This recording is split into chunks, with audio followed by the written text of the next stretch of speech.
For today's episode, we speak with registered dietitian nutritionist Liz Weis. She's a mom of two with a specialty in family nutrition. She's the voice behind the family food blog and podcast, Liz's Healthy Table, and she's written several cookbooks, including the playful coloring e-cookbook series called Color, Cook, Eat, No Wine with Dinner, and The Mom's Guide to Meal Makeovers. Liz is a contributor to Today's Dietitian magazine, and for over a decade she has worked as a nutrition educator with the Massachusetts-based program Kids Cooking Green. We have a wonderful conversation today, and I hope that you will gain a lot of good value out of it. Enjoy.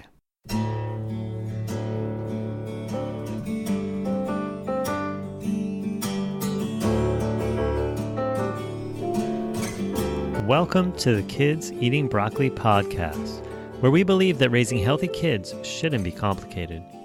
Our mission is to inspire 20 million families worldwide to take the steps to raise the healthiest generation in our history.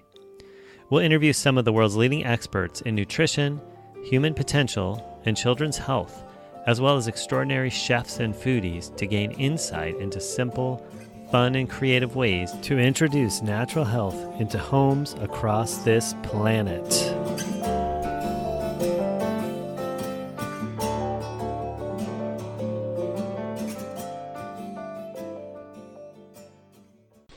Yep. All right. Well, welcome to the next episode of the Kids Eating Broccoli podcast. Today we have a wonderful guest with us, Liz Weis. She's a registered dietitian. She's a mom. She's a podcast host of Liz's Healthy Table podcast.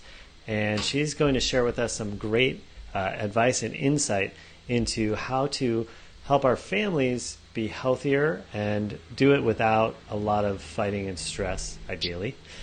So thanks for joining us, Liz. And why don't we just jump in by you telling us a little bit about you, kind of like your background, but also a bit about how you got to be doing what you're doing today. Sure. Well, I am a registered dietitian, and it's interesting. I grew up in New York, in the suburbs of New York City, and my mom was a home ec teacher and a great cook. She still is. So I grew up in the kitchen cooking, and sort of back in the 60s, women were sort of leaving the kitchen. I was hanging out in the kitchen, which was a great thing. And I just loved food. And my parents had these friends who lived in California, and they were these health food nuts. And I got totally into this whole nutrition thing. And then I went to college to study nutrition. It was just so weird. Like I knew from a young age what I wanted to do. And then I worked traditionally for a couple of years. And then I ended up getting a job at CNN. And I covered food and nutrition for the network. We had a daily nutrition story and a weekend show called On the Menu. And this is before the Food Network. I'm going way back now. I'm not going to tell you how old I am, but I'm going way back. So I've just been obsessed with nutrition and food for so long. And then when I had kids, I left CNN, I had kids, I realized that there was this real knowledge gap, that parents were out there struggling with what to serve their kids for dinner, above and beyond mac and cheese and chicken nuggets. And then the obesity issue was bubbling up. Issues like ADHD were really making the news. And so I just got really into it. I had my own kids. I just got really into this whole family nutrition thing. And then it just took off. I started writing cookbooks, and I started a blog, and I started a podcast. And it just sort of became my niche, and I just love it so much, and I've just stuck with it. So that's me in a nutshell, I guess.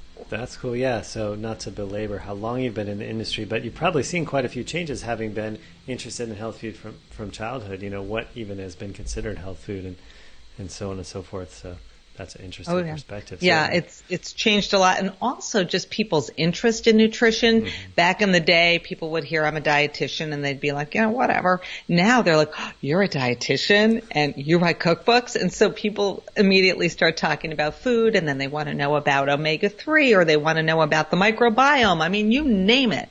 And it's really fun because the science is changing and we know so much more. So it's a great field to be in. Yeah, for sure. So why don't we jump into some of the content that you are wanting to share with our listeners today? And I know, you mentioned a lot about cookbooks and with your own kids and for parents, how to help their kids eat healthier. So I know you wanted to share some about how to do that as a family. So why don't we just dive into that and have you let us share some of your expertise with us around that? Well, there's a lot of challenges, right, that families face when it comes to feeding their kids a healthy diet. You know, kids are picky. Everyone's on a different schedule. There's just sort of the TV's on. You know, there's all these distractions. And I always say kind of take a step back and just get back to basics and try to have family dinner together as much as possible. And I'm talking like if you're doing it 3 times a week, do it 4 or 5 times. And the reason is that there's so much good research that shows that when you eat meals together with your kids end up eating a healthier diet. They end up having a healthier body weight. They have a better relationship with food. They do better in school. I mean, their grades are better. They are less stressed. They have a better vocabulary. I mean, it kind of makes sense, right? If you're sitting around the table, you're talking adult conversations, kids hear different words. So there's so many benefits to this very simple daily activity of eating dinner together. It can be 20 minutes. It can be 30 minutes. But keep it positive. Do it as much as possible. And then there's all these really great health benefits. And then kind of the psychosocial benefits too. You know, that less stress piece with teenagers is a big one. I mean, they research teens. Oh, they find they smoke less. They're less likely to get involved in substance abuse. And they're less stressed out. And today's kids are stressed. So if there's something so simple, just like eating a meal together, when my kids were in high school, well, just growing up in general, my husband's from England, and he ate family meals every night with his mom and dad, and I did too growing up. So we kind of made this commitment with our boys that we were going to do this. And now that the boys are grown, I have a 20-year-old and a 23-year-old. My 20-year-old especially, he's a little more touchy-feely. He's like, Mom, I really miss family dinners. I'm not making this up. You know, he says that. And it's just nice. It's comforting, you know, when you get in that habit of eating dinner, you know, with your mom and dad or one parent or a grandparent. It doesn't have to be everybody, just an adult. You want that adult at the table. Yeah, that's great. Those are some pretty remarkable statistics. I mean, you know, are things that get improved by that, you know. I mean, everywhere from physical health to psychological health to, you know, social health in terms of school and relationships. Right. It's quite a thing to consider that something so simple or seemingly so simple. So what are some of the I don't know, want to say rules, but sort of guidelines around what would, you know, because I know that I've heard some of this research before, but I know that if, you know, the family is all sitting there, you know, looking at their phones the whole time or something like that, that doesn't really give you the full benefit. So what are some of those guidelines that to start following? Yeah, you know, it used to be, we used to always talk about the TV on during mealtime. Now we talk about the TV and the cell phone because I kind of consider a screen, you know, computer, kind of the same thing. Computer, tablet, cell phone, TV. We know, again, from research that when kids grow up in a household where the TV is on a lot, or the computer, they end up eating fewer fruits and vegetables and more pizza and soft drinks and junk food in general, probably because they're either distracted or they're just influenced by what they might be seeing on television. So rule number 1, and rules are good if they are doable and realistic and fair. So rule number 1 is when you're having family dinner, turn off all devices, turn off the TV, try to get the focus around the family members who are at the table. That's a great one. Rule number 2, and I always had this in my household, and that is, if you diss, you're dismissed. I would say this to Josh, the older one, because I would say, I went grocery shopping. I did all the food prep.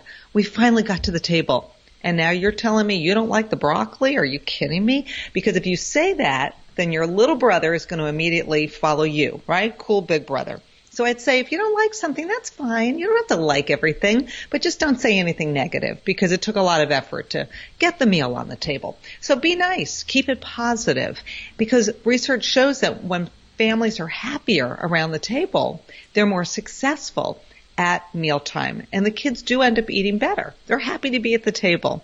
So no screens. Keep it positive. And then I guess my third rule would be have everybody help out. It's a lot of work, right?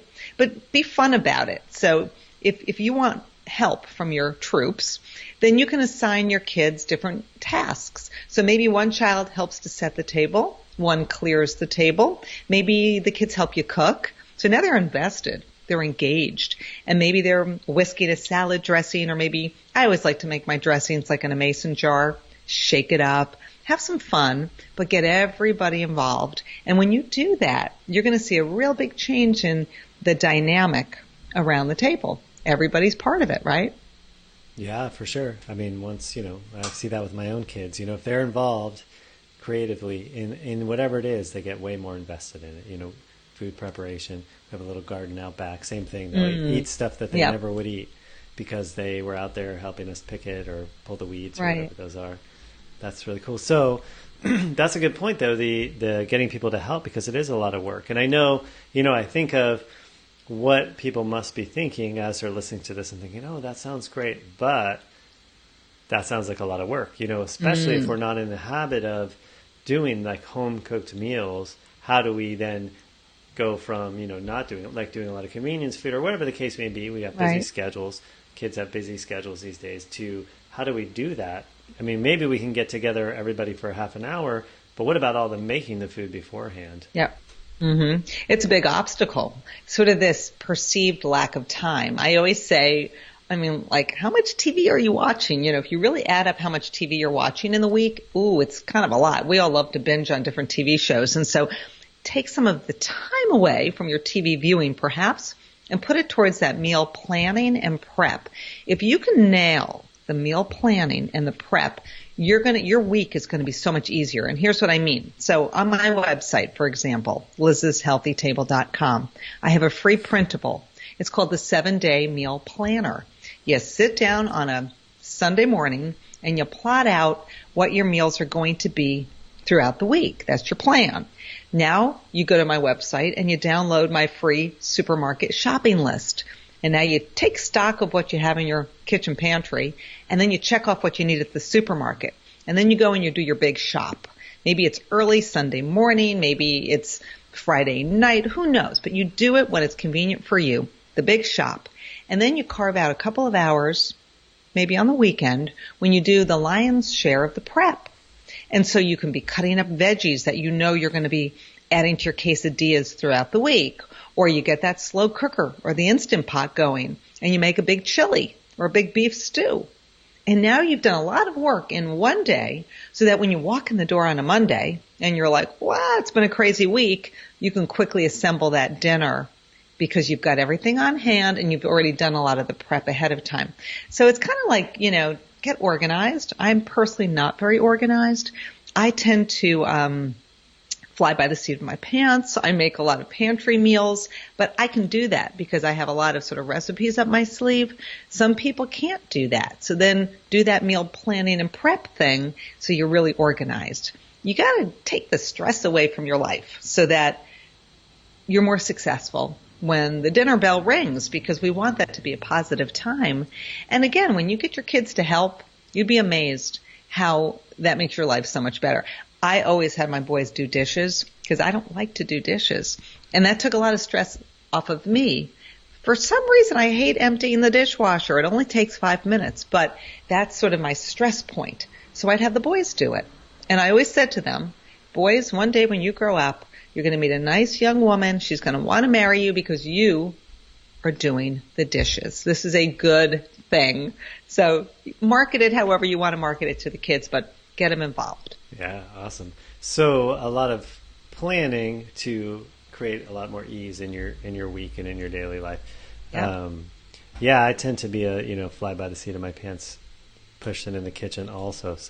It seems daunting to plan, but I can totally see where planning and then the shopping list guide would be so helpful, especially because I think a lot of the people that are parents now, especially with young kids, we're transitioning to where they were often raised on a lot of, not fast food like McDonald's though maybe, but like prepared foods, so it's kind of like there's a lost art almost, or a slowly fading art of the home cooked meal. So having resources like what you're mentioning are so valuable, because if we were raised with a lot of convenience foods, it's hard to make that transition. So let me ask you this. Right. So, all right, so we're a parent listening to this. This is all sounding great, all those benefits, somewhere inside intuitively, that maybe they get that. The family meal sounds like a great thing. We aren't doing very much of it. And both getting everybody together sounds daunting, as well as preparing home-cooked meals sounds a little daunting. And so if I can't do it all now, where should I start? Is the main key in this really getting everybody together? And even if we have to do some prepared foods and stuff like that to start with, or is a lot of those benefits really coming from that it's really home cooked foods? How do we distinguish that? Right, right. Well, I think you have to first identify the obstacles. So what's preventing you from coming together more often, and what's preventing you from actually doing some food prep? So two things here. Number one, be flexible. And that is that if you feel like our schedules are so crazy, we're never going to have dinner together, or maybe it's going to be once a week, then really make a big deal out of Sunday supper. I actually surveyed a bunch of people in my community, and I got like 600 surveys back. And I talked about this very thing. I said, what's your biggest obstacle? What's your best solution? A lot of people talked about Sunday supper, and they had fond memories. A lot of the moms in the community said, I remember growing up and we had Sunday supper, and that was my favorite day of the week. So start with that. Or if breakfast is doable, then say, you know what, I'm around at breakfast. My kids are sitting there eating before they catch the school bus. Let's make breakfast a bigger deal. Let's make that the family meal. So be flexible. But then also look to convenience foods, but just choose wisely. So you can go to the supermarket. You can buy a rotisserie chicken. You can get a bag of spinach leaves or arugula or lettuce or some kind of greens.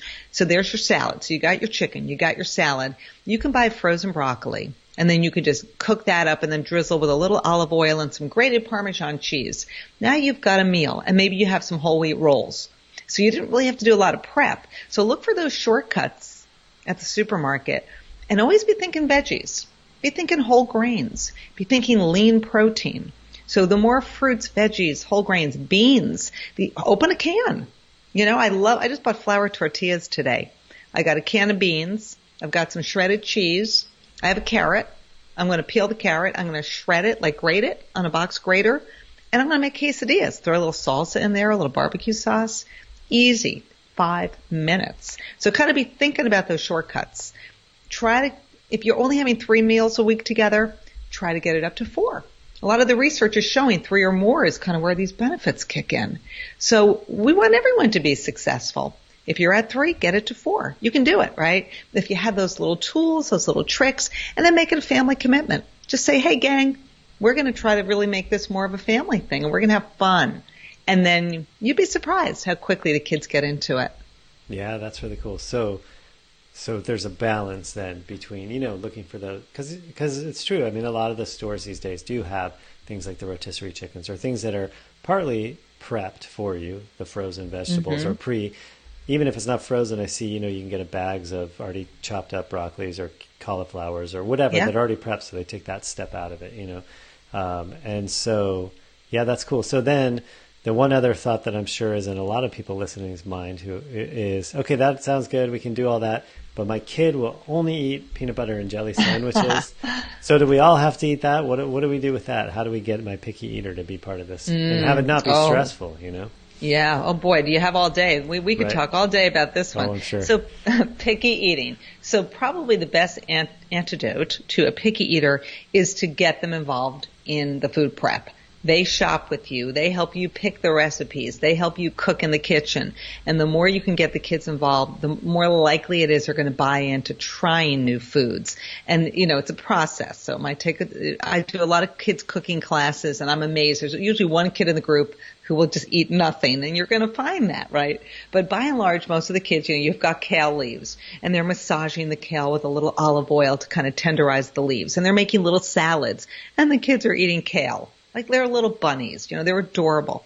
So you want to do that. The other thing I love doing with picky eaters or finicky eaters is build your own meal night. So build your own pizza night, build your own taco night, build your own Buddha bowl night so that you lay out that rotisserie chicken that you've shredded up. You lay out some little salad greens. You lay out some shredded carrots. You've got some chickpeas. You got some avocado, of course, because that's my favorite food in the world. And then you've got maybe some, cucumbers. Kids like cucumbers. And then the kids build their own little bowls and then add dressing. And so the build your own is very interactive, and then the kids really get involved. And here's another great tip. You sit down to family dinner, and you've plated out all the food. and you threw cauliflower, roasted cauliflower as an example, on child A's plate. Child B loves cauliflower. Child A, maybe not so much. And you plopped it on their plate, and now they're freaking out. That's a disaster, right? Like, my meal, it's ruined. So the way you work around that is instead of plating up everybody's meal, you serve your food family style, like you're in a big, fun restaurant. All the food is out there on big platters, bowls, spoons, and everybody's helping themselves. Great way to role model. So parents, older siblings taking that cauliflower, and then that hesitant eater is seeing all this action, and they want to be part of the action. And they start doling out their own food too. So no one's telling them what to eat. No one's telling them how much to eat. All you're saying is, look at this spread. And now we're all going to pick and choose what we want. So going from pre-plating to family style gives your kids control, you role model, and just think of all the fun. It's almost like being in a restaurant. And what kid doesn't love going to a restaurant? So that's a great, great strategy for a finicky eater because it gives them the power back. I always use the example of broccoli rabe. Some people call it broccoli rabe. I don't like that vegetable. I don't know why. It's bitter. I can't stand it. If it's on a plate and I eat it, I'm like, oh my gosh, I didn't realize. I thought it was broccoli. And so imagine you go to a dinner party and your host adds broccoli rabe to your plate and you're like, oh my gosh, I don't like broccoli rabe, but you're pressured to eat it. That's so unpleasant. No, nobody wants to be forced to eat something they don't like. And that's why I'm not a big fan of the pre-plating. I'm a bigger fan of the family style. Yeah, that makes a lot of sense. That's awesome. Especially the exampling, and particularly if you're not making a big deal out of it, you know what I mean? So people, no one's watching, I'll try this a little bit, without the pressure. That's right. Yeah. And so that's definitely a theme I hear through all of what you're sharing is really to try to have it be as stress-free and enjoyable as possible. And looking maybe more to focus there than like, you have to eat certain vegetables or things like that. Just make it less stressful for the kids and, for the parents, obviously.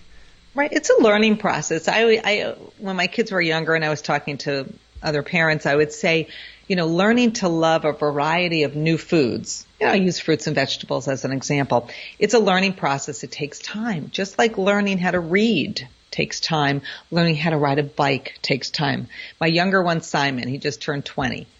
And he got on that bike and he rode it when he was really young without training wheels. I couldn't believe it. He potty trained when he was really young. Never even wore a diaper like that, wore the diaper and then just went right into that. That was it. I'm done. He had the big brother, he was kind of following his lead. But, oh my gosh, it took him forever to learn how to read. So he was biking, right? But just couldn't figure out the reading thing. And he was eating everything. So, every kid is different. Some kids are going to eat everything, but they're not going to read for a while. Another kid's going to be a fast reader, but you're never going to get them to love broccoli, but maybe they'll love carrots and sweet potatoes. So every kid is different. You got to kind of give them time, give them space, let them ease their way into it if it doesn't come naturally. Yeah, really cool. So I really appreciate your sharing style too, that, you're kind of keeping things enjoyable and fun, and that's a good focus, because some of this stuff with getting kids to eat and, all the different challenges that, we were talking about the family meal helps with can be like heavy and serious, and it's really refreshing essentially to have like a more enjoyable perspective. And so I imagine that much like me, many of the listeners are going to want to find out how to get more of you or to get more from you. What are the best ways to do that? I know you mentioned a bunch of stuff, your website. I know you're active in social media. You mentioned some cookbooks. Kind of give us the whole lay of the land. Okay. So my website is Liz's, L-I-Z-S, liz'shealthytable.com. And on the website, you will find a link to my podcast. And I release a new podcast every other Wednesday. And the topics range from the microbiome, which is such a cool topic, to why eating seafood is good. It's very recipe focused, so I'm always giving recipes to picky eaters. I did a meal planning show. I've done a meal prep show. I did a how to go meatless more often show. And I love having guests. And so I have cookbook authors on. I have dietitians on. I do giveaways all the time. Like right now, my show is called Home Ec is Hip. And it's all about how we should be bringing home ec back to our schools. And I'm giving away a cookbook called New Favorites for New Cooks by my guest, Carolyn Fetterman. So I've got the podcast. I hope everybody tunes in. And then I have a blog with lots of recipes. And a lot of the recipes I was sort of talking about today, you can find on my blog. And so cruise through there. I've got a whole recipe index you can search. I've got the freebies page, which is where you'll find the 7-day meal planner and the shopping list. I've got a bunch of other freebies. And then I have a few cookbooks. My most recent one is actually an ebook. And it's a series of 3 coloring cookbooks. Because coloring is super fun for kids and adults. So it's combo coloring book and recipe book all in one. And those are downloadable. And then I wrote a book called No Wine with Dinner, WHINE. That was a cookbook from 2011. And then my very first one was called The Mom's Guide to Meal Makeovers. So that's a book about typical, spaghetti and meatballs, sort of traditional recipes made healthier. So there's a lot of stuff on the website. I'm on social media, either my name at Liz Weis or Liz's Healthy Table, like on Facebook. And then I have links to all of that on my website. So I encourage people to follow me. I love Instagram. You and I were talking earlier about Twitter and Instagram, and I love these Instagram stories because people can really kind of get a snapshot of your life. I'll post a recipe I'm making. Like last night I made a lasagna in the Instant Pot, like cool stuff like that. And I love sharing that. And it's really all about sharing, right? We want to help each other, give each other ideas. So I'm out there, and I hope people will stop over and check it out. Check out the website. Yeah, sounds wonderful. I love that about Instagram, that it sort of just really lends itself to that type of thing, that letting people in on what's going on in your life. I think that's pretty cool. Yeah. Awesome. Well, I thank you so much for taking some time today and sharing with us about this fun and very important topic of, helping families eat healthier, but really get all the benefits of not just eating healthier foods, but eating in a healthier environment together and having the family meal. So thank you. I appreciate you. Well, thanks for having me on. It was fun. Yeah, totally. All right. You take care. Thanks. Bye-bye. If you enjoyed this episode of Kids Eating Broccoli podcast, connect with us online. You can find us on Facebook at Kids Eating Broccoli Podcast or at Dr. Brad Ellisor DC. You can also go to our website, drellisor.com. That's DOCTORELLISOR.com. Go to iTunes and leave us a review and a rating, or on Stitcher. And be sure to keep in touch with us so you can hear the next episode. Sign up for our mailing list or like us on Facebook. You guys take care now, and let's make the next generation the best generation.